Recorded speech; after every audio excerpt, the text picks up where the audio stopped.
വണ്ടിയാണെങ്കിൽ മൊത്തത്തിൽ കഴുകിയിട്ടുണ്ട്. നമ്മൾ പറഞ്ഞ പോലെ തേർഡ് പാർട്ടി തന്നെയാണ്. നമ്മുടെ പക്ക് കാണാം, പക്കിട്ടാം. വണ്ടി മൊത്തത്തിൽ കഴുകി സെറ്റാക്കി വെച്ച് ഇനി നമുക്ക് ഇച്ചിരി കൂടെ കുറച്ച് സെറ്റപ്പ് ആക്കണ്ടേ. ഇത് നമ്മൾ പള്ളിയിലെ വണ്ടിയാക്കാനാണ് നമ്മൾ തീരുമാനിക്കുന്നത്. ഈ പള്ളിയിലെ വണ്ടി നമ്മളങ്ങനെ എല്ലാ സാധനങ്ങളും വെച്ചിട്ടുണ്ട്. നമ്മുടെ തോക്കടികളാണ്, ഈ തോക്കടികളാണ് വെള്ളത്തില്ല.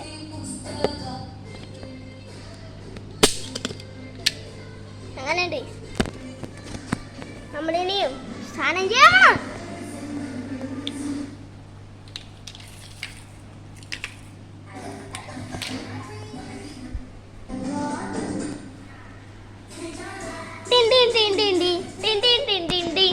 നമുക്ക് വണ്ടി ഫുള്ള് സെറ്റാക്കിയിട്ട് കാണാം.